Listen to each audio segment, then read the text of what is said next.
Welcome to Corner of the Galaxy, the show that talks 100% LA Galaxy soccer. We're glad you could join us. Now it's time to sit back and relax as your host navigates through the twisting, turning, but never boring world of the 5-time MLS Cup champion LA Galaxy. Hello, everybody. Welcome to Corner of the Galaxy on cornerofthegalaxy.com, coming to you on a Thursday, June 4th. Quarantine edition. Once again, I'm your host, Josh Guesman. A crazy week. Lots of things. If you're looking at the soccer side of things, which is what we'll be mostly focusing on, it's some good news. A CBA has been ratified. The LA Galaxy and the rest of MLS's 26 teams will get back to play, starting with an Orlando tournament. So we're going to talk a little bit about that CBA. It's not just passed, it's ratified, and that's an important distinction to make. We're also obviously going to be focusing on a lot of the interest around Tea Katai, Aleksandar Katai's wife, and what has happened with that situation. And if we keep our fingers crossed and everything is good, we may even have some breaking news for you whenever that comes out. So a lot of interesting, not so fun topics, but some fun topics as well. Soccer's almost back, and to help me get through all of it, the Hammer himself, Mr. Eric, the Portuguese Hammer. How's it going, buddy? It's going all right. Everything going on this week, it seems like there are probably more important things to focus our attention on. But, with everything going on, I think, and news to be shared, I'm hopefully this can provide a distraction, but it's not to diminish anything else that's going on in the outside world right now. So I just want to, put that out there that, mine could be elsewhere, but this is going to be a nice little distraction to get away from some of the things that are out there right now. Yeah, I mean, as you said, there's a ton of civil unrest around the world, which is an amazing sort of thing to think about. How a movement has swept around the world and it continues to show in mostly peaceful protests around the world. I'm sure we're going to end up touching on some of that because obviously some of our news around Aleksandar Katai and everything is gonna lead us into that. But as far as the MLS side and the MLS news, there is good news. From that point of thing, we'll quote Dennis DeClosa once again. The most important thing of the least important things is soccer. So we're going to talk about the most important, least important thing to start this off. So, with all of that said, and certainly, and I should even warn people, if they hear a helicopter circling over my house, I have a protest going on about a half a block down the road from me right now in Costa Mesa. So, I would expect that it might get a little loud in here. That happens sometimes, but we're gonna keep going. And like I said, I'll tell you right now, I'm expecting breaking news during the show as we're waiting. Now, if that may not happen, and if not, we're going to give you our best job to sort of tell you what we think is going to happen as the LA Galaxy react to this Tea Katai thing. So a bunch of crazy stuff sort of going on. If you'll remember, though, we like to start where the LA Galaxy would have been. They would have actually been playing a game this weekend, Eric, which would have been crazy because I think May had 6 or 7 games that they would have played. And this would have been their first off week coming up. They wouldn't have been playing. The first game to be played next is actually a really interesting one. I covered this on Monday night, and if you missed it, Chris Tucker was on from the LA Riot Squad, and he's a good friend of mine. We had a blast. He did what I expected him to do, which is take over the show and take us on tangents and have a whole bunch of stuff, and he was great. So if you missed Monday night, you want to check that out. It was a lot of fun. But I talked about this. There's technically, if you go to the schedule right now, Eric, there's no more postponed games on the LA Galaxy schedule. Now, that's not going to stand. It's going to go away. But if you looked at it, and that certainly was the case on Monday whenever I screenshotted it and put it on here, it says Saturday, June 13th, the LA Galaxy will be hosting the San Jose Earthquakes on Una Mas. And that's what it says. It doesn't say postponed next to it. It says that it's going to happen, and that's what it is. Now, it's not, but at least we ran out of postponed games. Well, it's funny. As you were saying that, I actually pulled up the website. I clicked on the ticket buttons. I can get a couple seats in section 142 for $49 a piece. So apparently, you're all set. Access tickets. Yeah, and they can accept it. So yeah, nothing's been postponed yet. So that is interesting that hasn't been updated yet, especially with the news that came out this week about the agreement. Yeah, it is. So again, it's just interesting. So the June games would have been June 13th, hosting the San Jose Earthquakes away to Sporting Kansas City on June 17th, Wednesday midweek game. Then would have come back on Sunday hosting the Seattle Sounders, and then away to the San Jose Earthquakes at Stanford Stadium, because of course they would never want to play in their not named stadium anymore. They would want to play at the bigger stadium where they can cash in on all the LA Galaxy fans who head on up there. So that would have been. I was going to say it's unfortunate too because there are other stadiums on the airport tarmac, so you basically just fly right into their stadium. So they make the Galaxy drive a little extra, which is unfortunate. I mean, as a guy who's seen some other stadiums, because it sits on the airport, and I'm an airplane nerd, which everybody knows. Airplane nerd, I do enjoy that the press box looks at the arrivals that come in, so you get to watch planes land as you get to watch soccer. It's not the worst thing in the world, but the Galaxy never play there. They play at Stanford Stadium, which I do not like at all. So there's completely different sort of things. So it looks like some good news, and everybody sort of saw this coming, although it seemed like at first and on Monday night, we certainly had talked about how the owners were going to lock out the players, and it was going to be done at Tuesday at noon. And then sometime late Monday night, they basically extended the lockout until Wednesday at noon, which should have been the first sign of the MLS owners walking back their ridiculous threat. Everybody had been negotiating in good faith and things were moving forward. And all of a sudden, the owners just were like, no, we're going to lock you out. I mean, it was a quick turn. And if you've read any of the articles in The Athletic or anything around, that damaged a whole bunch of things by the owners threatening to lock everybody out, during a pandemic. So threatened to take away their pay, threatened to take away their health care, threatened to take away the things that they needed during a global pandemic. The owners threatened to do that, and the players now understand that, and I think are going to hold on to that for maybe the next 10 or 15 years. It certainly had a ripple. Yeah. And I think when you look back at it now, hindsight being 2020, you say, well, that was obviously a negotiation tactic to try to get the players to come up on whatever concessions they wanted them to make. But at the time that the article was written, it seemed like it was a hard deadline. It seemed like it was a final offer, and it seemed pretty cold, and it was a bad look, especially given that, in a lot of those articles, a lot of those write-ups, it mentioned no other sports league was trying to insert that clause or to, insert language where it was going to take away pay if it affected the attendance. So it seemed like it was a really bad look for MLS. Obviously, looking back, it seems like it was just a negotiation tactic to get them where they wanted to go. But at the same time, you're right. This is something that's not going to be forgotten. No other sports league did it. And when you think of, you need the good press, you need to grow the league. Yes, the league's been around 25 years, but you still want to progress it. And to have these things happen and to have players treated this way, that's not something, it's something that not only the players notice, it's something that fans notice as well, because you're diehard season ticket holding LA Galaxy or MLS fan probably pays attention to some of this stuff, and they may. I know there were a lot of people who were saying if they lock the players out in a pandemic, that's a final straw for me, and I'm walking away from season tickets and probably not supporting the league. So I'm glad they were able to work things out, but it really was a bad look for the league. Yeah, it was, and the softening of it came so quickly that it had to have been. I mean, first of all, I don't know whose idea it was that they were going to go and suddenly strong arm everybody, and that was going to be a good look for the PR, the public relations side. And we had talked on Monday night about how you were looking at MLS to really take advantage of this situation, to be the better sort of team that you would, or to be the better league around the world, to be the financially stable league. And listen, it's very clear. Don Garber came out and said that the MLS will take a $1 billion hit because of COVID-19, because of the pandemic. Now, I think the first, as soon as he said that, somebody said, "Show me the books, Don. Let's see this $1 billion that you're losing." The whole deal. And with MLS, what the reaction after that is, MLS has $1 billion. Yeah, like to lose. I didn't know that's they had awesome. $1 billion to lose. Yeah, that's great. Well, you're talking about a bunch of at least 100 millionaires, and then there's some billionaires that are thrown in there as well. So somebody's got $1 billion to lose. Absolutely, they could pass the hat around and make it happen.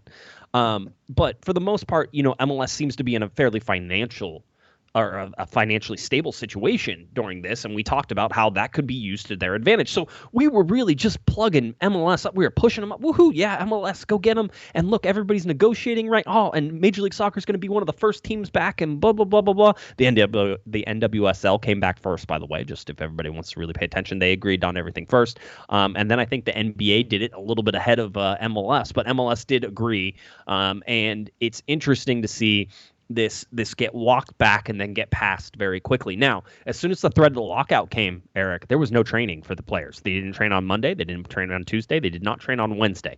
Wednesday morning, they approved the latest return to play plan. that negotiated with MLS and MLSPA, the Players Association, and that time frame and everything. That was good news on Wednesday morning that the league was coming back, that they had reached all of these different things that sort of had, and we've talked about them a lot, but we kind of have some, thanks to The Athletic, we kind of have some final numbers that ended up coming out of this. So we're going to talk about that and sort of what this means. One, it means that there's a summer tournament that's going to happen in Orlando. Now, the last I heard was it's going to be in Orlando. There was time at once, I think Seattle, who's the GM up at Seattle? It was the guy who was over at RSL. On the spot. And yeah, I don't know. It's okay. It's fine. I'll somebody in the chat room will once again remind me. I was literally talking about the guy today. So, but there was rumors, I think, out of Seattle that Orlando was one of the tournament sites that it could possibly be. So it's our board tech here is Russ. Yeah, Lagerway, that's who it is. Although Russell Wilson and Sierra were also question marks on that one. Yeah, I was going to say Drew Carey was not the correct answer there. The price was Drew not Carey right was there. not the price. Now, bum, bum, bum. Wow. I wish I had that fail horn. That's what we need. I was on the Prices Right. Have you ever been on the Prices Right? I have not. It's a bucket list thing. Yeah, for It's sure. a bucket but I have list not thing? been. Yeah. It's a bit of a slog to get on a TV It's a long show. day, I mean. yeah. It's a ridiculously long day, especially if you're in college, which a bunch of your like college fraternity mates, and you decided to drive across the desert. Yeah, it wasn't the smartest thing we've ever done, that's for sure. Anyway, I was not picked to go up, but I was in the audience, and one person from our group did get picked to go up and didn't win anything, so that was lots of fun. Nice. Anyway, Good time. side tangent. Let's get back. If anyone, so anyway, just while we're on the topic, if anyone works at Wheel of Fortune, that's the ultimate bucket list for me. I want to go on Wheel of Fortune. I want to spin the wheel. But I feel like not a Jeopardy guy. Yeah. Wheel of Fortune is definitely not to be too punny here, but it's in my wheelhouse. So if anyone's listening out there and can point me in the right direction. You just want to meet Vanna, right? Because I've been watching Vanna for however many long. Yeah, that makes some sense. Yeah, I understand. All right, moving on. Tangent. No, so. Yeah, we're back. Here we go. CBA ratified. So that summer tournament in Orlando, it still sounds like it's going to be an Orlando area tournament. It's going to be 3 group games, as we've talked about, and then there's going to be a knockout round. So that part seems there. Let's talk about some of the details of it. The players will take a 5% pay cut, which is interesting because I think one time we were told it was anywhere between an 8.75 and a 7.5 pay cut, and it says 5% pay cut for the remainder of the 2020 season.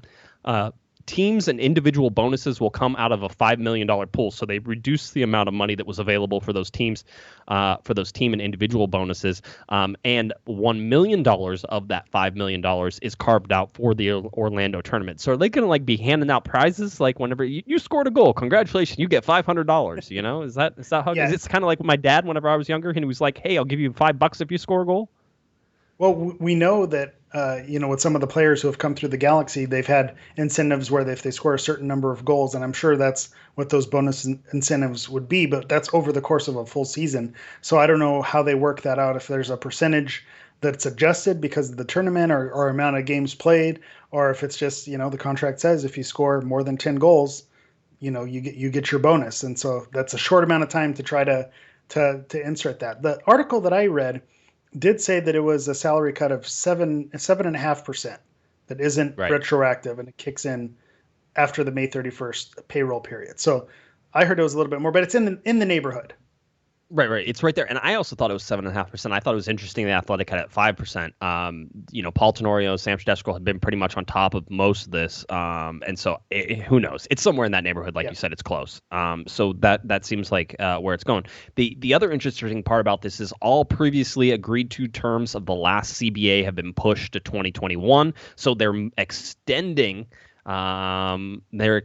now into this next year. So nothing's happening right now. It's going out. And they're pushing it just another year, and now it will go in and take place in 2022. So the 2021 increases take place in 2022, the 2020 increases take place in 2021, and the CBA that was supposed to expire in 2024 will now expire in 2025, which all made sense, but at one point that was a hang-up where MLS was like, no, we just want to run the first 4 years of the CBA, and then we'll renegotiate for 2025. So now, instead, they basically moved the CBA by a year, which is going to be interesting because when you go back and look when CBAs were signed, it's going to be 5 years, 5 years, 5 years, and then all of a sudden there's going to be like 6 years. And everybody's going to be like, what happened then? And you're going to sit your son down and say, let me tell you a story. Listen, I think only your son is going to be the one who gets downloaded on the MLSPA bargaining tactics and agreement of 2020. I think you might be the only one telling that story, but you'll have those facts. He's going to go to school and be like, did you know that the cap for the max budget charge for MLS in 2020 is $612,500? And he's probably going to get beat up. Yeah. That's okay. And he's going to say, Garth Lagerway, Seattle Sounders GM, circa 2020. Good times. Do you have always good. Did you mention about the TV deal, the broadcast deal, that also got bumped, and then the percentage got lowered as well. That was one of the terms, was when the broadcast rights went up, the players were going to receive a certain percentage of that, and that percentage has now dropped, and then they pushed it to another year before they get that full percentage back. So all these little kind of minutia details, that's what they were fighting over. I mean, it seems silly. It was over money, but at the same time, these are their livelihoods. And you mentioned it, the money is going to be there. Someone's going to be paying those broadcast rights. And so for the players putting the product on the field themselves, for them asking to have a piece of that and to be made whole, I think that's fair. Yeah, it seems that way. Everybody, again, the total amount of savings was estimated at over $100 million by the MLSPA. So if you're looking at the $330, I believe, million is the total payroll in MLS per year, at least this year. Or at least I think that was last year, so who knows what it actually is this year because we haven't seen the numbers come out. That 330 that you saw, it's about a third. It's a little less than a third, but it's right in that 1/3 ratio of savings, which probably makes sense because it seems like the players are probably only going to play, at most, I think 2/3 of the games that are available out there right now. If you'll remember, we talked about it, but basically 41% of the games have already been missed or postponed. And that means that less than 6%, only 2 games have actually been played for the LA Galaxy. So there's a lot to make up right now. The other big thing that we talked about, and on a Monday, we actually talked about the definition of force majeure, which is a clause that has been inserted into the CBA. And like I said, if you deal with contracts at all, which in my real job, I deal with contracts all the time. So I'm used to seeing these clauses in insurance and everything else that you see. But basically, acts of God, it really, and a pandemic, by the way, would be an act of God. That would be one of those things that you would certainly see. By the way, riots, also an act of God. So we're right in the middle of 2 acts of God happening at the same time. God's busy, apparently.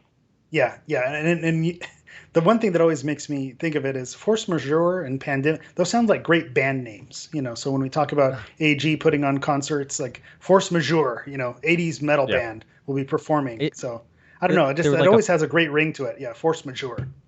They're a French alt rock. That's what it is. I think that's what I would go with. So yeah, it was. But basically, that force majeure clause has been inserted into the CBA. It was modeled after the NBA's CBA, so that means it's no longer tied to attendance figures, and that was the big deal. Basically, MLS was saying, hey, if 5 teams have a drop in attendance of 25% or more, then we get to say that that's a force majeure. And it's like, and everybody was like, no, that doesn't work. And so they actually just sort of left it open-ended, which is it's actually more vague, but in its vagueness, it makes it harder to enact. So that's sort of what it was, because that force majeure basically allows everybody to say, oh, the CBA? Yeah, well, we're throwing that out. We can't work with that. So now we have to come up with new terms and how everything wants to come in for that goes. So that was the big deal. The other sort of little twist on this is a sort of progression into how the rest of the United States is opening up. And basically, a little caveat of this is teams that are able to stay in market to do full team training, which, by the way, we're going to tell you was just approved by Major League Soccer, are able to do full team training, can do so ahead of the Orlando tournament. Teams that are not allowed to do full team training need to go to Orlando sooner, prior to the start of the tournaments. That way they can actually do full team training before this tournament starts. That's a big new sort of caveat, because at first, the length of the tournament and everything else that was happening, Eric, was sort of under the assumption that things weren't going to open back up, and that's why you needed more games, more group games, and everything else that was sort of going. So it's interesting that they are allowing that, which means that perhaps the LA Galaxy could be a team that could stay in market, and we've sort of talked about that, and they could do their full team training and then head to Orlando before the tournament starts. They don't have to go early, or If California and the county of Los Angeles decide to be sticklers about it, they'll have to go to Orlando earlier. So that'll be something that we sort of need to watch. But overall, these seem to be positives, Eric. Yeah, I think this is a positive, and back to the training thing. I was reading over the details of the NBA agreement also, and something that they mentioned is Florida has a law that they've enacted where if people who are flying in from out of state need to be quarantined for a certain amount of time, so that could be a factor as well. So even if teams are allowed to continue their training in their home markets, whatever the regulations are in Florida, if they maintain as they are, that would require a certain amount of time that they need to be there before those games can be started and they can be out kind of amongst the people. So that's just an interesting wrinkle as well. But the bottom line is that there was an agreement made. They're going to get to play their games, and it seems like there's going to be a prize as well for that tournament winner. Because that was the other question: what are we doing this for? You're putting players at risk. Chris, who was on Monday, he made a great point. Like, what's the point of all of this? And if you tie an incentive to it, then now you can justify it a little bit. Doesn't make it right. Can you? Depending on, yeah. But at least you have the carrot. It may not be a tasty carrot, but it's there. Yeah. Yeah, it's so that carrot, the tasty carrot, as you say, is a berth in the CONCACAF Champions League. Basically, it's the berth that probably went to the U.S. Open Cup that isn't going to get played this year. It was that berth, and they needed to send somebody there. So whoever wins the MLS Orlando tournament, which is going to be this crazy looking, I'm guessing USL-like tournament that is going to have some really bad play. It's going to look weird because it's not going to be in big stadiums. They're going to be using tight shots. You're probably going to hear players yelling at each other, as we've seen in the Bundesliga, until Fox decided that they wanted crowd noise. All of those things, as you add those together, are going to be this thing. And then, guaranteed it's going to be some team that is not considered very good is going to go on and win this, just like the U.S. Open Cup, right? It's like who focused on it and who didn't. Yeah, FC Cincinnati is going to go on a run with Yap Stam and end up being the champion here. That's what it's lined up to be, something like that. Someone who just gets all the right bounces on the right field without the crowd being a factor. I could see that happening as well. But like you said, with the U.S. Open Cup not being a thing, this essentially takes that spot, which I'm fine with. If you're going to have a tournament and some games to be played, I'm fine with making that happen, because right now everything's we're living in the upside down right now. So you have to take what you can.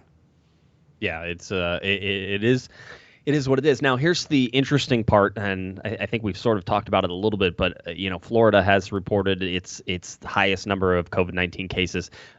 Listen, there's the total number is 60,000. Listen, the total numbers are kind of BS because that's from like the start of this, and that doesn't mean that they're active and everything else. So you sort of have to parse that out.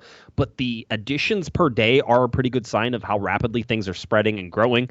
And so that's something to keep an eye on. So yesterday's total was 1,317, so 1,317, and today it was 1,419 cases. So they're on the rise in Florida, and that's what you didn't want to see. So it was that, Orlando and Florida are actually a pretty safe place right now because, before, as they were planning all this, and it seems to be getting not less safe, but you'll remember that this tournament is fully quarantined, and I think that's the difference in a lot of this. And if you heard, Dax McCarty was actually on Counterattack with Brian Dunseth, and I think it's Tony Miola. I swear to God, it is. Those guys were talking to Dax, and Dax was talking about how the MLSPA the players actually hired their own infectious disease expert, and the guy got on a conference call with all of them and basically answered questions for 2 hours. And he goes, listen, and the infectious disease expert is like, listen, you're never going to get 100% safe anything whenever it comes to this, but the way MLS is putting it together, I think this is going to be about as safe as I can possibly make it, or as safe as they could possibly make it. So maybe that's something that makes some sense. Yeah, I think it's interesting, and you're right. The big thing that a lot of these states and for the average civilian are looking for is a number of new cases. When that starts to decline, that's when you can start opening up those phases. So it is a little bit concerning to see if you are sending players to Orlando and that number's on the rise. Are they walking into a trap? But to your point, and it seems like Dax had that same point with that with the expert on there, it doesn't matter where you hold this tournament. You could hold that tournament, in Florida, in California, in Iowa. It really doesn't matter as long as you're quarantining and taking the steps and taking the safety precautions. That's really what matters. So I think that's really the end goal is taking the proper precautions, making sure that the players are safe, doing temperature checks, whatever it is to keep them in the right place so it's a safe quarantined area. So whether it's in Florida or the moon or, if they're on the SpaceX launch, whatever. Yep. Yeah, that's going to, I heard that was a viable option now. We could send MLS tournament next year to the moon. It doesn't matter where it's going to be as long as they're taking the proper precautions. Yeah, it is. It's going to be. Well, and we also found that an FC Dallas player just tested positive for COVID-19 as well. They won't say who it is. The player is in good health. I love it. They said players in good health tested positive for COVID-19. People's like, how is that possible? Like, it just means they're asymptomatic, more than likely. Yeah. And they didn't even know that they were sick. So, I mean, in some ways, some of this testing that MLS is doing is locating cases that you probably wouldn't have located otherwise.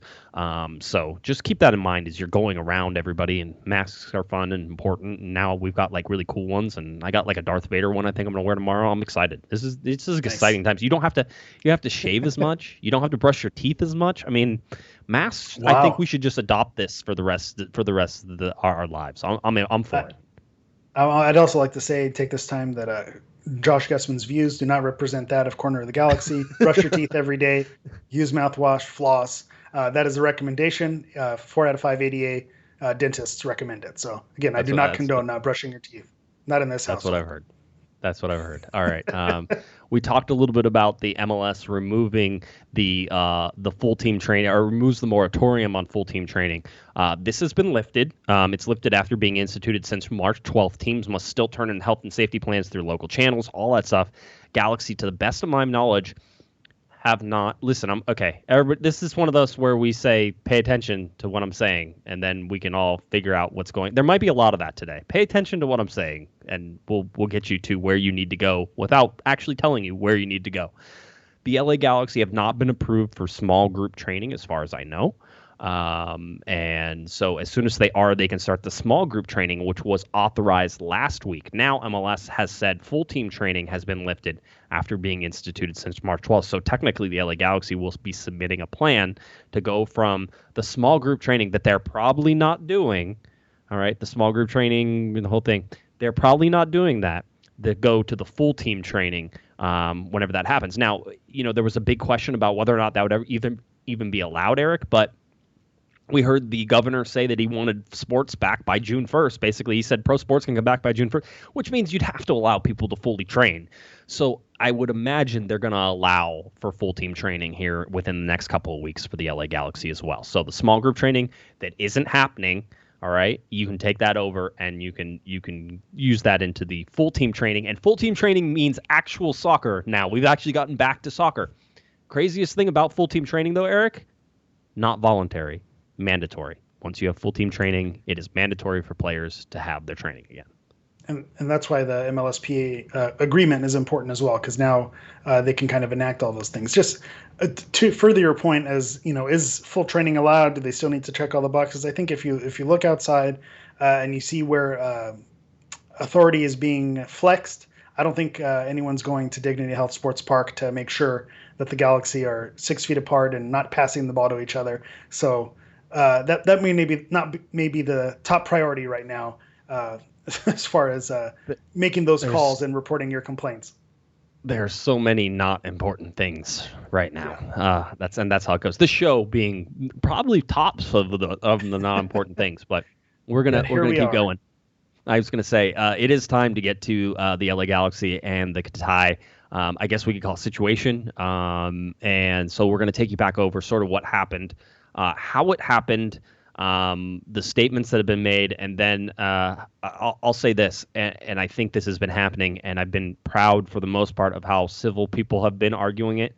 This is one of the most divisive issues I think I have ever seen being discussed by LA Galaxy fans on social media, on Reddit. I mean, the Facebook post that I had for our article on Corner of the Galaxy that I put up had over, I think, 200 comments before I came on. I mean, that doesn't... Listen, if I get like 15, I'm pretty happy. Okay, so 200.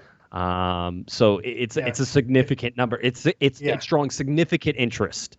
When you get However, a heart instead of a thumbs up, that's a big deal. So this is this is amplified quite a bit. It is. And so, and I'll say, on Reddit, people were like, hey, I'm going to take the opposite view here. And usually on Reddit, that gets down votes. It got up votes. And it got up votes because I think this is a really difficult situation. But when you're looking at it through a certain lens, maybe it's not difficult at all. So let's see what we have here. This is what happened. Tea Katai, that's Aleksandar Katai's wife, Instagrammed some racially charged stories. If you've seen pictures of that, if you haven't seen pictures of it, we have them, I think, on Corner of the Galaxy. You can see them. Plus, there were more on there that I didn't even put in. But, at one, basically, she was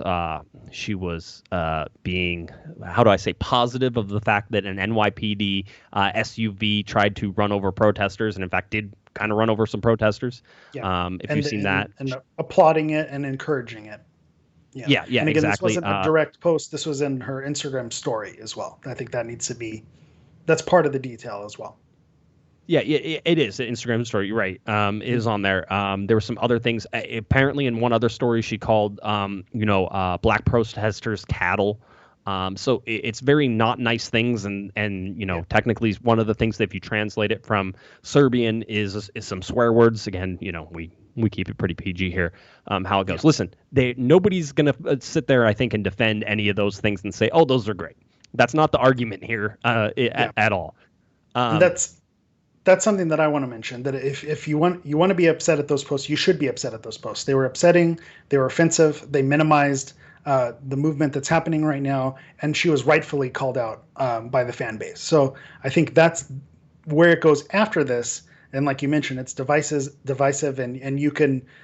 It's such a murky situation, and especially when you get into legalities, that's where it starts to go. But the posts themselves were rightfully called out, and because they were inappropriate and offensive, and we'll move forward to the next part of the story from there. Yeah. So I started seeing social media posts coming up on Twitter, people sort of touting this. I reached out to the LA Galaxy on Wednesday morning and basically said, hey, this is going to blow up. It's going to be bad. So what are you guys doing about it? And at the time, I had texted in to ask for some comments. They said, we're sitting down and actually discussing it right now. So that started early Wednesday morning. I would say, I think like right around 10:30 or 11:30, like right in that area. It had come out before that. I had seen it and I didn't get a chance to ask about it until about then. So they are just sort of sitting down to make decisions and sort of comments on that. Then we waited all the way until the evening, and I was making periodic check-ins to sort of find out, and as we did, kept getting bigger, and the story kept getting bigger, and it kept going and going, and you saw that it was certainly enraging the fan base, and you understood that, and so it sort of came out. So a statement from the LA Galaxy came out on June 3rd. We'll read that statement for you. It said, earlier today, the LA Galaxy were made aware of a series of racist and violent social media posts by Tea Katai, the wife of LA Galaxy midfielder Aleksandar Katai. The LA Galaxy strongly condemned the social posts and requested their immediate removal. The LA Galaxy stands firmly against racism of any kind, including that which suggests violence or seeks to demean the efforts of those in pursuit of racial equality. The LA Galaxy stand with communities of color, and especially the black community, in the protests and fight against systemic racism, social inequity, bigotry, and violence. The LA Galaxy will hold a meeting with Katai on Thursday, June 4th, and will determine next steps. Now is the time to reflect on our role in helping fight racism in our community. That was for the LA Galaxy, from the LA Galaxy and that. Now, I mean, nothing surprising with that, Eric. I don't think we're going to sit there and say, oh, well, if you know anything about the history of this club, let's set the plate with this. If you know anything about the history of this club, they pride themselves on racial and social causes, and fighting for equality and the justice within those. And that is a brand component of the LA Galaxy. I think we all agree that, whether it started with Robbie Rogers or anybody else at that time, they have always been, because they're in Southern California and because they're in California sort of on the on the leading edge of most of these social issues, they've always been there to sort of promote that social and racial equality within the club itself. That's a fair statement, isn't it? Yeah, and I think you have to give credit to the organization for addressing it, because I think there are leagues and there are teams that maybe would not have addressed it and stayed silent until until something blew over with everything going on. Staying silent could have been an option, but to stay silent during these times would have been just as offensive as making the posts themselves. So they needed to address it. So I give them credit for addressing it. If this we'll talk about what this means and what their next steps could be. And a lot of the fans drove this, because I know there were fans tweeting the LA Galaxy. There are people writing their season ticket representatives. There are people trying to contact front office members, and I think you had every right to make that call. And so for the Galaxy to make a statement, I think that was on brand for them, and you have to applaud them for saying something, because staying silent would have been inappropriate, I think. Yeah, and you couldn't, not within the current climate. Yeah. With the police killing of George Floyd and the protests that have again swept around the world. It's not an ability for any team or any brand. And listen, the Athletic sort of, hits us on the head too. You need to sort of go and watch, but they talk about, clubs that stay rather silent about this, and how a lot of times the statements that come out of clubs are meaningless, that they're just corporate speak. And I'm sure everybody's gotten 20,000 emails that all say, these separate things. And, it's a no-win situation for a lot of these brands as well, Eric, because you say something and you get, blamed for sort of corporate, speak, and you don't say anything, you get blamed for not saying anything. But at the same time, you look at brands who were able to do what they say, something like Ben & Jerry's. I know everybody looked at the Ben & Jerry's sort of announcement and say, look, these are people who get it. Yeah, exactly. And so, you have a chance to. And again, from the LA Galaxy, this is part of their brand and part of their culture and part of their fan base, is this reality of social and racial justice. And so the LA Galaxy had to make this statement, and they had to come out. Now, that followed up pretty shortly by Aleksandar Katai's statement. Now, before I'll read it, and then let's discuss this just a little bit. This is Aleksandar Katai posting on Instagram. He says, the post made by my wife, Tea Katai, on her social media platforms were unacceptable. These views are not ones that I share and are not tolerated in my family. Racism, particularly toward the black community, is not only prevalent in the United States and Europe, but across the globe. I strongly condemn white supremacy, racism, and violence towards people of color. Black Lives Matter. This is a mistake from my family, and I take full responsibility. I will ensure that my family and I take the necessary actions to learn, understand, listen, and support the black community. I understand that it will take time to earn back the support of the people of Los Angeles. I am committed to putting in the necessary work to learn from these mistakes and be a better ally and advocate for equality going forward. I am sorry for the pain these posts have caused the LA Galaxy family and all allies in the fight against racism. That was Aleksandar Katai on his Instagram. All right. So that's sort of where we had left it off. We knew the LA Galaxy were coming in. Now, the biggest thing about this post is that Aleksandar Katai, his second and probably third language is English. And the biggest complaint I saw on social media about this was there's no way that he wrote that. It doesn't feel like it has his voice, and it doesn't feel like that's something he said at all. Yeah, when we were messaging back and forth throughout the day before the Galaxy made any of their statements, it was what do you do? It wasn't one of their players who did it. So what do you do? What's the course of action? And it seemed like statement from the club, statement from the player. It would have checked those boxes, but it did ring hollow because from our limited interactions, we've seen him interviewed on his signing video. I think Media Day, Sophie, who covers the show, one of our co-hosts, said he was a man of few words. Maybe answered questions with one or two, three-word sentences. So from our interactions, it seems like he's not necessarily a wordsmith. Now, I will say this. That's nothing against the statement itself. It seems very well crafted.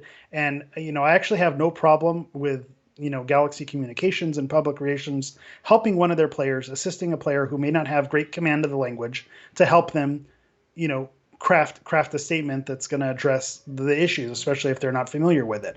But it just didn't sound genuine for this particular player. So to me, again, what do you do? There's no roadmap for this situation, but maybe you make a joint statement. If that statement would have said the Galaxy in association with Aleksandar Katai released the following statement, they both release it on their own pages, and then okay, this didn't come from Katai, but it's with him. The other option would have been maybe if he did a video where it's actually the words coming out of his mouth, maybe that means a little bit more. It doesn't seem like, you're copying someone's homework. Whether you believe him or not, that's kind of the fans' purview, whatever you decide, but at least he said the words, he's on video or he's on record of making those statements, and then you can move forward from there. But just the way it was written, posted on his own page, very professionally crafted, a good message, but it just didn't seem genuine. And I think that's where a lot of fans were scratching their heads. And, from our limited interactions, and especially with Chicago Fire's fan base kind of chiming in, mentioning some of his past issues that he may have had with that club, not participating in Pride Night, not wanting to wear the Pride armband, that's all. There's no official statement on that, or he didn't officially come forward and say that, but these are things that fans maybe picked up or read in between the lines. So it didn't seem like it aligned. Now, Alex, he does with that moving forward, we'll see. But I think the court of public opinion is it's not in his favor right now. Yeah, and so this is where it gets to, and this is why the argument is so tricky. If Aleksandar Katai had put those things on his Instagram page, we wouldn't be having this large global discussion about all these things. And by the way, this is a global discussion because this story about Aleksandar Katai swept across the country for sure. It was in People Magazine. Okay, People Magazine picked up this story. You always know a story is, salacious or timely whenever the local news actually picks it up as well, which is always, it's sort of like, oh, look, they paid attention in soccer. They actually paid attention to what soccer is. But obviously, because of the current environment, and that's something you have to put into this, the current environment of what's going on around the world and what's happening. If Aleksandar Katai put this on his Instagram, he would have been fired, and it would have taken all of 20 minutes. It wouldn't have been a thing.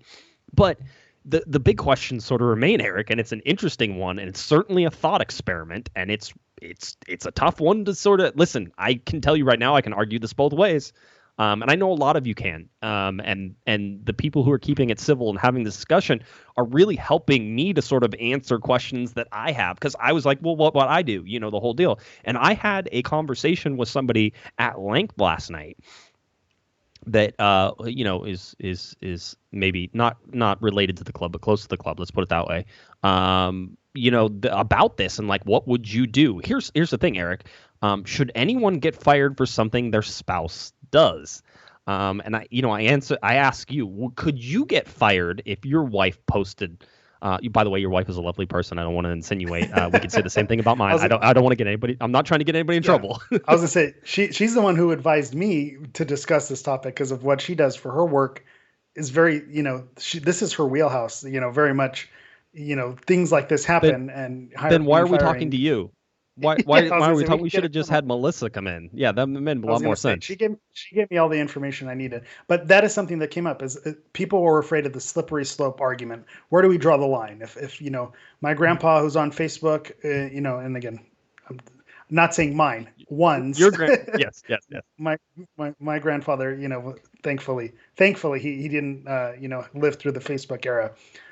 But basically, if someone's grandfather made a racist Facebook post, are they culpable for it? And I understand that that's not the line, but this is someone who it's their partner. It's someone they, potentially were willing to commit to, chose to be with, they share a life with, Again, now you get on the topic of marriage. Do you have to agree with your spouse on everything? No, not necessarily. But at the same time, families usually have the same core values, and those things get thrown around. So would I be fired for something my wife said? Probably not. But if it made the news and my company said, he's married to that woman who made this such and such reference, they may be kind of trying to find their way to not make me, to put me in the front lines of their employees as their star employee. They may want to not put me in the forefront. So you can understand a company being associated with this is enough. And when you look at Galaxy has sponsors, they have, a number of partners. If you go to the website and see just who they're partnered with, Chevrolet, Dignity Health, AEG, Universal Studios, all these different companies. And basically, he doesn't have to do it, but you're now associated. Your name is being thrown around, with the LA Galaxy. And so, yes, technically he didn't do anything wrong, but kind of you're guilty by association. And for the Galaxy, it's not worth the headache, whatever legal ramifications he may have, and he may have a leg to stand on. It's worth dealing with that instead of the headache of upsetting your fans, upsetting your sponsors, and everything. All the negative aspects would outweigh the positives. Well, I think the test case, like the test arguments that people have been putting up to say no, it's not his fault, you can't do it, have been really helpful too. And it's your ability, I think, to think through some of these things. I said somebody had a great one, and I was like, let me think about this, because somebody said, well, okay, so let's say your wife, and not your wife, Eric, and not my wife, but let's say someone's wife, and you're married. We're gonna get you're married to someone. Show. Yeah, we're getting in trouble my wife's gonna tonight be like, for sure.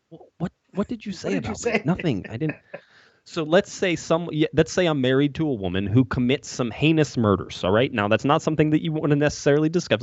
And so somebody goes, so are you going to get fired from your job if your wife goes out and murders people? And I was like, that's a really good point. Are you going to get fired for your job? And I said, well, if you knew she was a murderer, right, and you didn't do anything to stop her, then yes, you would lose your job. Yeah, in fact, you'd probably also go to jail if that was the case. So, it's about what happens with, and some, I know the argument has been, what if a family member says something? Okay, family members, you don't get to choose who you're related to. All right, you do get to choose most of the time, for most people, who you're married to, and so it does take a different sort of. There is a distinction between a wife saying something and your crazy cousin, Joe, who doesn't like anybody and says all sorts of crazy stuff on Facebook all the time.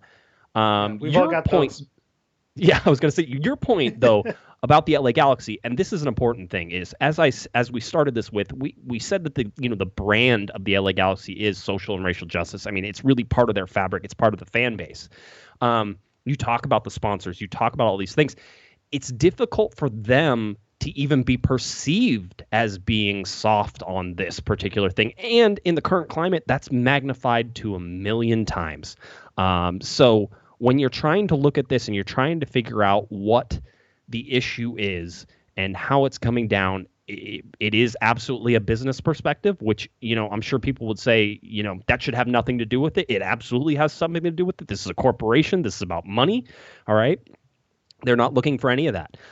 You're absolutely right. Aleksandar Katai may have some great legal recourse as well. The MLSPA may fight any sort of dismissal if they tried to dismiss him. Now, there's ways of getting rid of him that are perfectly legal, which would be there could be a clause in the contract that says conduct unbecoming, conduct detrimental to the club, and that could include family members. And if that's the case, then they have every right to terminate his contract and say, thank you very much, have a nice day. Yeah, you mentioned it earlier with contract speak and with the players union. Some of these contract languages are vague, and they're vague on purpose. And the reason for that is because you don't want to have it so locked in that if it's not by the letter of the contract, you don't have a recourse. When you say conduct detrimental to the team, which is I think that's pretty much par for the course for most sports teams' contracts. You can make the case that this is conduct detrimental to the team because of how it's affecting the fan base, it's affecting sponsorships, it's affecting ticket sales. You can make that argument, right, with how the ripple effects of this caused. This is interesting because I'm watching the chat room as this is going on too, and so RC says, if your wife was a murderer, and would you be? He said you'd be specifically arrested for aiding and abetting or an accessory rather than committing the murder yourself. But how do you aid and abet a racist without simply being a racist? Also, I mean, this goes to if you're going to marry somebody, you should have a pretty good, unless they got married whenever they were, 18 years old and their views at the time were the same and they just drifted apart slowly, in which case I said the cleanest outcome of this would be for Aleksandar Katai to file for divorce. If he filed for divorce, he could stay on the LA Galaxy, which is craziness, but that's something that you could sit there and say that's a real thing. But it's not without precedent. I mean, look at George Floyd and the officer, who murdered him. That man had a wife, and that's an action that now his wife is associated with him. And so she did file for divorce. And there's a whole nother backstory and relations to other officers as well that we don't need to get into. But at the same time, that's someone who their life is now impacted by the actions of their spouse. And so that's the same thing that's happening. Obviously, I don't want to say the same thing because it's not the It's same not level, even but close at to the the same same thing. time, Yes, but yeah, no. It's the actions of the people of your spouse. These things, it's a real thing, and it impacts you.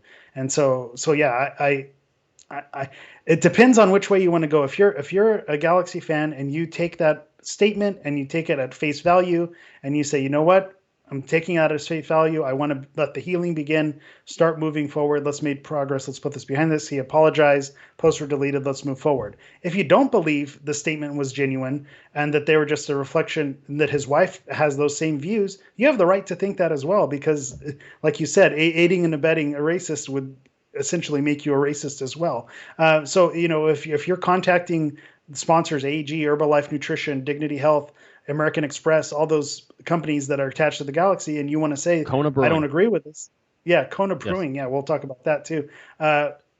If you want to do that, then that's your MO as well. You vote with your wallet.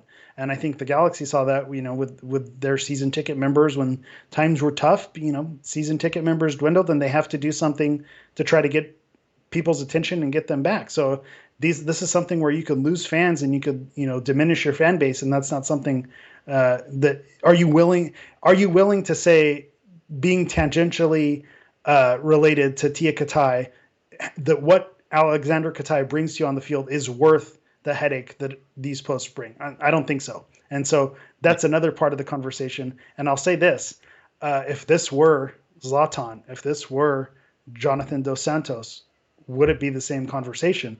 And that's an interesting thing, because does the value there now on the field and off the field become a factor on whether or not you can part ways with them? That's another unanswerable question that we'll see how it plays out.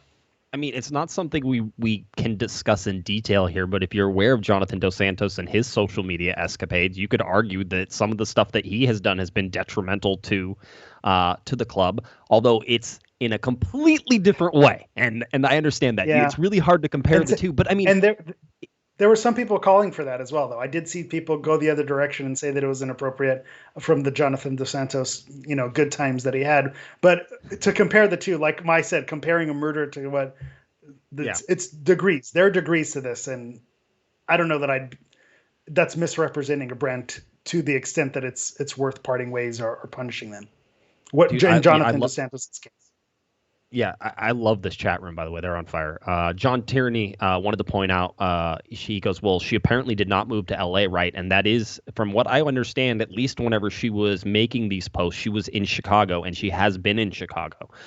So whether or not they're actively... See, I thought this was lining up for the divorce case, which, by the way, somebody in the chat room said that if he divorced her, he'd buy his jersey. Like that would be a thing, it was like I was talking to another fan and he goes, he might be my favorite player then. It was like literally like, oh, I'm married to a racist and that's not going to fly and I'm going to divorce you right now and that would be again.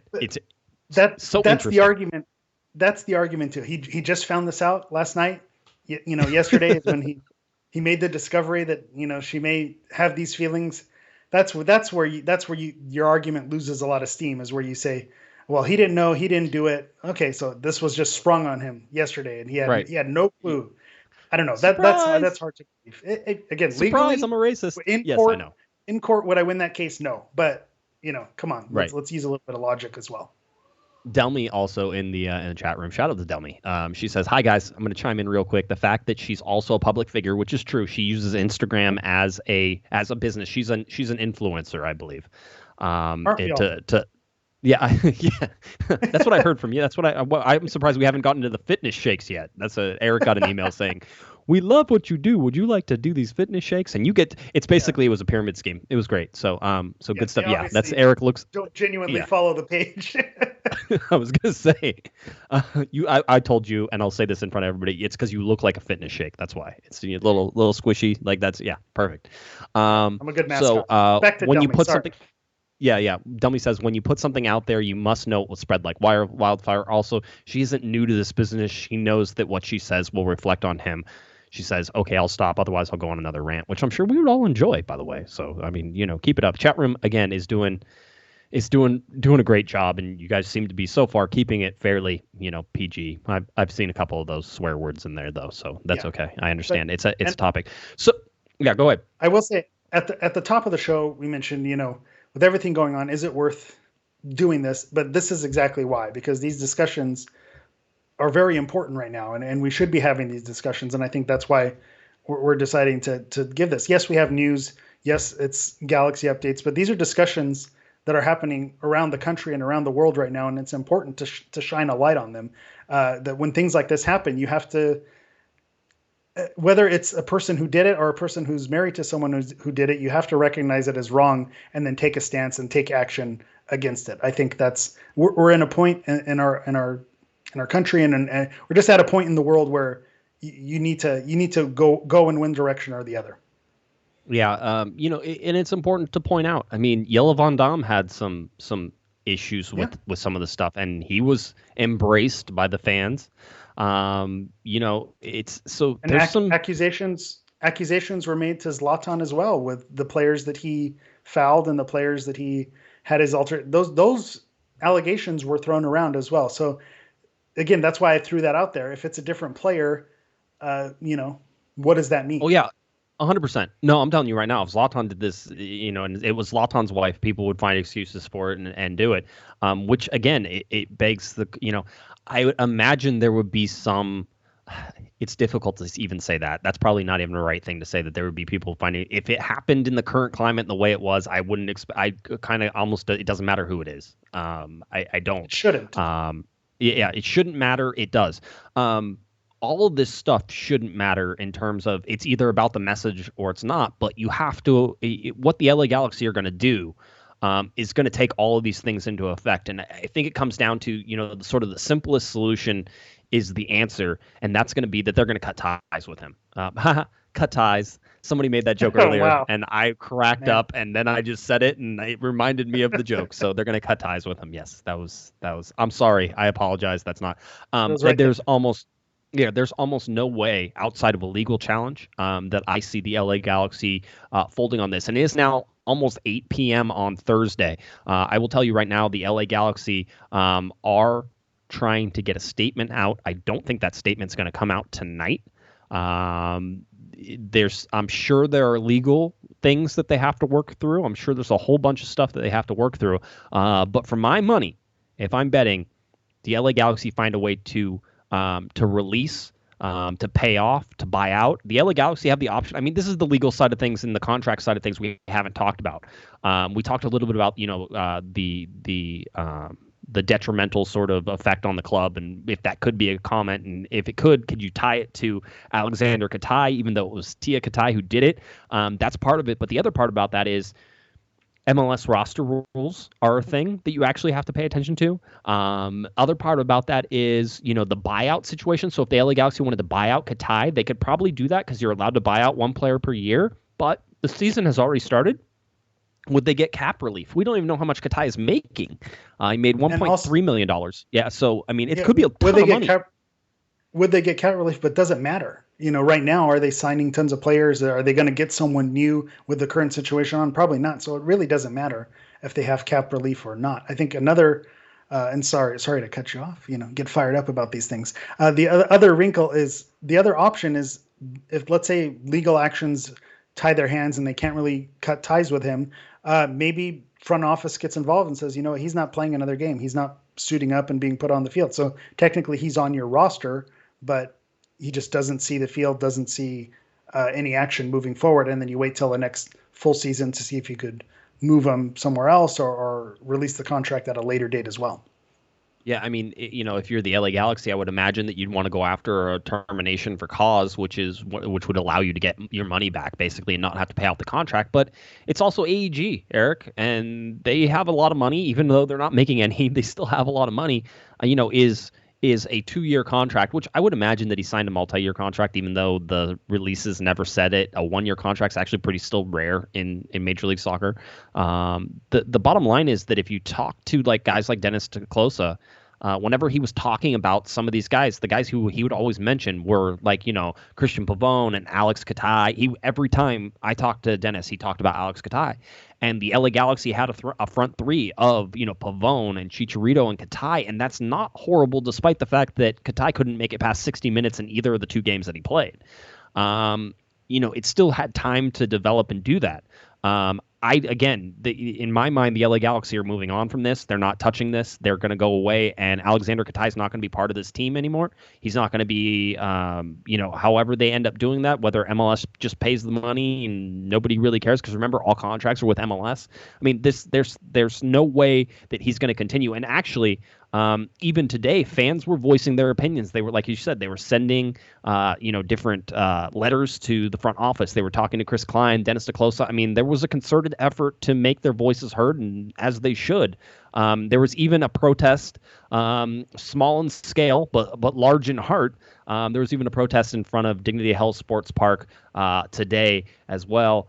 It says no racists in our club was the sign, and it said number 7 with the red cross out through it. So that wasn't happening there. I was told by the LA Galaxy, by the way, that they treated their protesters with kindness, and that they were happy that they were there, sort of voicing their opinions on everything. So, yeah, that was, listener of the show, Thomas, went there for a blood drive today, and he happened to capture this photo. And when I mentioned Kona Brewing earlier, in that photo, if that photo spreads, no racists in our club, there's a big Kona Brewing, sign that's in the stadium that is now attached to no racists in our club. So if you're Kona Brewing and this, message keeps going out, that's kind of forces their hand. Do you pull your sponsorship from the Galaxy because you're now associated with this? Or do you, put a strongly worded email to Chris Klein and say, hey, I see this circulating. What's this all about? I doubt people at Kona Brewing are in. Maybe they listen to the podcast. Maybe they don't. If you do, send us a case. We'd gladly take it. We'll be sponsors for that. No problem. That's a factor. And I think optics are important. And especially when you're a public club and you value this, you have to act swiftly. So, I think the writing is on the wall as far as what's going to happen, but, making your voice heard like those fans did, and like those who wrote the letters. The other side of this, and again, you can argue both sides of this all day. I have been. I understand. Is when you sick the mob. When you sick the mob on someone, that cancel culture, when is it worthy? When is it not worthy? I think the majority of people see the things that Tea Katai did and rightfully call it out. But maybe there's something to a lesser extent. If the mob comes after you, you risk having this happen as well. So that's the other side of the argument. What makes it worthy to do a protest and to make this happen? Go ahead, say something stupid during a live show and see if that mob doesn't exactly, come after, Make a bad tweet. Us. Yeah, I mean, yeah, it's absolutely there, and it's waiting for you. And so, I think, the bottom line is have love in your heart, and you usually don't have any problems. Having said that, I see lots of people get in trouble all the time, and they have love in their heart. But yeah, just be nice to people. I don't know. It's I would say don't be a that, but Gotcha. that's important. I want everybody to explain to their kids what that means. That's why I threw that in there. And just don't be, and then you won't don't be like don't be like Richard. That's what I say. Don't be like that. I agree. Don't be like Richard. So anyway, so that's No sort offense of to any Richards out there. Yeah. Now you're gonna have them coming. See, I'm gonna get canceled by all the Richards. That's going to happen. Again, I think the LA Galaxy are going to make a strong statement on this. I think that they have to, for their brand recognition and for their fan base. And that's what's going to happen. And I think this is going to be a case study from here on out. I was talking before the show, and we were saying a little bit about, wives have gotten into social media trouble for, professional sports players before. And I think Steph Curry's wife was, tweeted out something or said something about, the refs, you screwed up the game or something like that. And I'm like, well, that would be a positive for the fan base. Like, I would see that as being like, the fan base would just love you more if you sort of said some of that stuff. Well, Aisha, her most recent thing was talking about women being covered up. And then she made a post where she, took a picture in a bikini, and people took those tweets that she made a couple years ago and brought them to the forefront. So it's almost like nothing's safe anymore. And I will say this, as someone who runs an Instagram page that follows players, and because it's to keep fans informed of what's going on with their favorite players, the figures that I follow are often wives and girlfriends. And so I follow those people, and they're posting pictures of their significant others, and that keeps the fans involved and let them know what's going on. So it's a way to keep that connection. So they're very aware, and I've had some interaction with very few. They're very aware that eyes are on them. So that earlier point that that he didn't do it, they're aware that that's part of the deal, is that they are going to get eyes on them because they're connected to someone who is a public figure. Yeah, it is. Again, my vote, and if you're reading between the lines, is that the LA Galaxy, this seems like an untenable situation for them, and I would expect that Aleksandar Katai gets released. So that's my expectation of what happens. Released, terminated, however the separation between the two happens, it happens. My guess is, being that it's now 8:06, and let's check to see if Josh has any text messages. No text messages from Josh. It's unlikely the statement comes out now, so it will certainly come out tomorrow.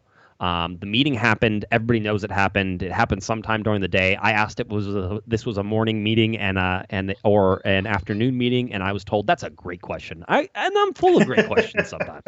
So that's sort of where it goes and how it goes. By the way, we're being shown that we were talking about basketball players just real quick, and Kevin Durant actually bought a stake in the Philadelphia Union, which I thought was kind of cool. So you've seen that. Come on, Houston Rockets went to Arizona State. James Harden, thank you. The Houston Dynamo. Yeah, and the Houston Dynamo, that's a thing. So, you're seeing some of these, and obviously you have Russell Wilson and Sierra putting in the part of that ownership group that are controlling owners up in Seattle. So you're seeing these sort of cross athletes getting involved in it. I don't know. I like it. It adds a little more razzle dazzle, right? So just some really interesting stuff. Final thing that we have is that the USL. Have I talked about the USL yet? I don't know. We talked about it before the show. I'm sure I haven't talked about it yet. The USL Championship Board of Governors voted on a return to play model as well. It passed successfully. The league is expected to announce details as soon as today. That was today. We'll see probably tomorrow, but USL is coming back as well. So all those things are happening in there as it goes. So yeah, that's what I got. Less than I'll add with USL. That also sets the writing on the wall for post Orlando tournament action, because USL is not going to be housed in a quarantine bubble. They're probably going to play in their home markets, probably behind closed doors or have some type of deal. So that may set the stage to, after the Orlando tournament, MLS teams playing in their home markets as well, because the amount of connections to MLS teams is there as well. I think the Orlando tournament was very much follow the dollar signs with ESPN and Disney and Orlando, and making that deal work. I think that was a very big part of it. But after that, I think what happens with USL, keep your eyes on that, because that may set the tone to what happens with MLS later on this year. Again, we told you on Monday, it looks like the pro sports and Major League Soccer sort of putting together a plan to begin playing in market in August of 2020. So that's coming up for the LA Galaxy actually be playing games at Dignity Health Sports Park without fans. So that's coming up as well. We should see schedule announcements, actually. That's something that needs to sort of be planned out. But the Orlando tournament is a go. The scheduling for the rest of this year is a go. And whatever sort of weird mechanism that is going to happen this year, and somebody's going to win a cup, and we talked about it, who would be the best team to win a cup this year? Probably the New York Red Bulls, just because that everybody would get to dismiss it and they'd finally have hardware. So I thought that was hysterical when people were sort of talking about that. It would be fitting if the LA Galaxy won a sixth cup, because you what are you going to talk? You're going to talk some, you can't really say anything. It's like, build that separation, right? At the same time, somebody said, what happens if DC United wins it for the fifth one this year? And it's like, that one would hurt. So I think it's I saw a great Twitter poll, and it's escaping me as who put it out, but does the Orlando tournament matter? And one option was no, and the other option is only if the Galaxy win it. So it's either no or obviously the Galaxy win. That's it. Those are the only two options. So co-sign on that, and I apologize for not catching who that was. Always fun. All right. I know it wasn't exactly the most lighthearted show we've ever had. I think we got a couple zingers in there, though. So, I'm feeling pretty good about everything. I want everybody to be safe out there. I was serious about, have love in your heart out there right now. And I think that's the best sort of answer to all these questions. And I would just like to say, Eric, not only do I love you, but I love all of our listeners, and you guys have all been great. And I've been getting some great DMs and some messages and stuff like that. And for a tough time of the year, and 2020 has been the longest year ever in the history of years. Feels like a decade. What a decade 2020 has been. It feels it feels good to know that there's still some really good people out there in Galaxy Land. So it'll be interesting to see what the rest of this year holds. Are we halfway through? We're basically halfway through. Good job, everybody. We made it half through 2020. Woo. Woo. Anything else, Eric, you want to get to before we get on out of here? No, I think we're good to go. All right, Eric, tell people where they can find you. Let's go. All right, you can find me on Twitter at GASHammer. You could also follow me on Instagram at Galaxy Profile. That's Galaxy PROFOUL. All right, if you're looking for me on Twitter, it's at Guesman, JGUESMAN, and of course at Galaxy Podcast. Cornerofthegalaxy.com articles, and we will update on the Katai situation as soon as we have any updates. Check your text messages one more time. Nope, sorry. Thought maybe we could squeeze it in. Not going to happen. All right, cornerofthegalaxy.com is where you can find all of our stuff. Again, everybody stay safe. Be healthy. Still a pandemic going on. Wear your mask. Say hi to your family for me. From Mr. Eric the Portuguese Hammer, Vieira, I'm Josh Pato Guesman. You've been listening to Corner of the Galaxy on cornerofthegalaxy.com. Have a great one, everybody. You've been listening to the Corner of the Galaxy podcast on cornerofthegalaxy.com. You can follow the show on Twitter and Instagram at Galaxy Podcast, and be sure to check out and subscribe to iTunes, Stitcher, and Facebook by searching for Corner of the Galaxy. Fans, we thank you for listening, and we ask that you be kind and courteous to your neighbors as you leave the podcast. We thank you for joining us and look forward to seeing you again. Until then, I'm Michael Araujo, and on behalf of the entire Corner of the Galaxy crew, goodbye, everybody.